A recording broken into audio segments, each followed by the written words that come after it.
जय हनुमान ज्ञान गुण सागर, जय कपीस तिहि लोक उजागर। राम दूत अतुलित बल धामा, अंजनी पुत्र पवन सुत नामा। जीवन में अगर मंगल ही मंगल चाहते हो तो कोशिश करो हनुमान चालीसा का पाठ करो, और इस समय वैसे भी अच्छा है और जीवन में वैसे भी अच्छा रहेगा। आप ऐसे समझो। आज हमारी जो राशि है कन्या राशि, जिसके स्वामी होते हैं बुध, और जो आज हमारा सब्जेक्ट है मंगल।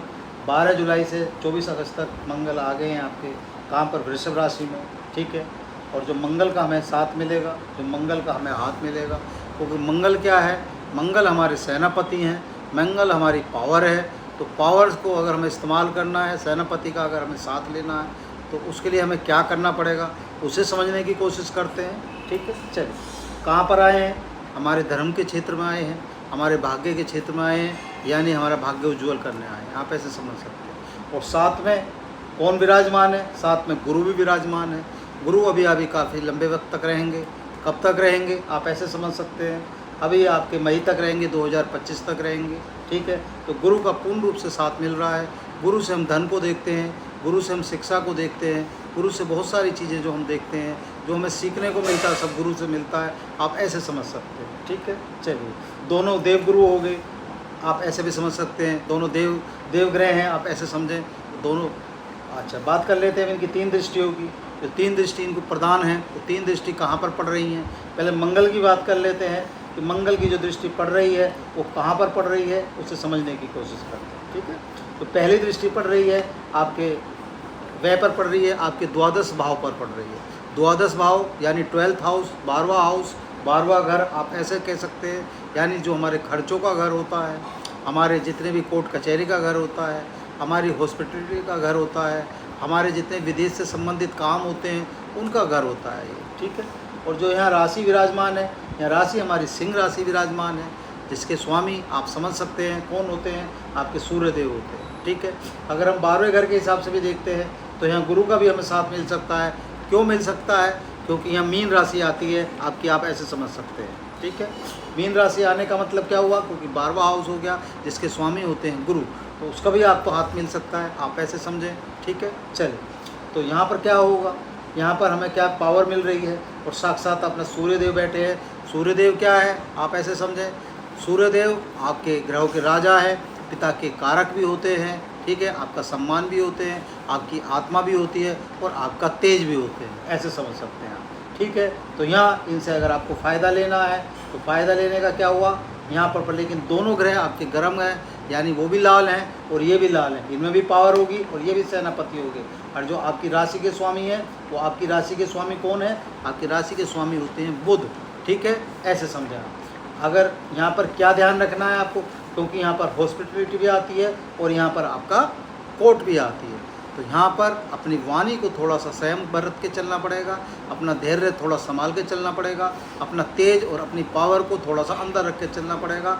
यानी ये कहें कि थोड़ा स्पीड को मेंटेन करके चलना पड़ेगा, तेज़ नहीं चलना है, आराम से चलना है, आप ऐसे समझ सकते हैं, ठीक है। चलिए, अगर यहाँ आराम से चलेंगे, तरीके से चलेंगे, तो ये भाव कहीं ना कहीं आपको फ़ायदा दे जाएगा, अन्यथा आपको दिक्कत हो सकती है, आप ऐसे समझ सकते हैं। तो इसलिए बस कोशिश क्या करनी है, कोशिश यही करनी है कि अपनी वाणी को थोड़ा सा अननेसेसरी, आपको किसी नहीं लड़ना है, वाणी को थोड़ा सा संयम बरत के चलना है और कंट्रोल रह के चलना है, तो आपके लिए चीज़ सही रहेंगी, आपका समय निकल जाएगा और कहीं ना कहीं आप इससे फ़ायदा ले लेंगे।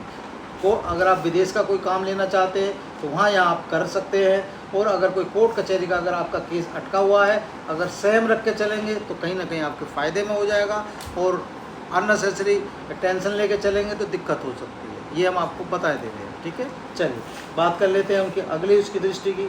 अगली दृष्टि जो पड़ रही है, अगली दृष्टि पड़ रही है आपके पर कर्म, इस पर आपके क्या कहते हैं, मेहनत पर, आपके परिश्रम पर, आपके पराक्रम पर। और यहाँ राशि भी विराजमान कौन है? उनकी राशि विराजमान है, वृश्चिक राशि विराजमान है, इसके स्वामी होते हैं मंगल।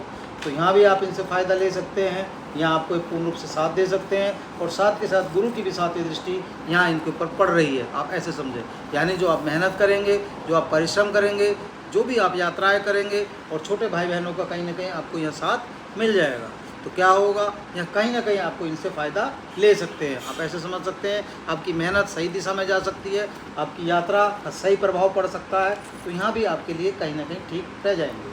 बात कर लेते हैं अगली दृष्टि की। अगली दृष्टि जो पड़ रही है, अगली दृष्टि चतुर्थ भाव पर पड़ रही है।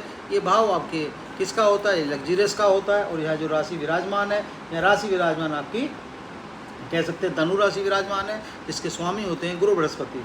गुरु बृहस्पति आपको ज़्यादातर आप देख रहे हैं साथ बैठे हैं, तो कहीं ना कहीं आपको साथ के साथ सपोर्ट करके चल रहे हैं। कहीं ना जहाँ भी आप देखेंगे वहाँ इनका साथ आपको दिखाई देगा।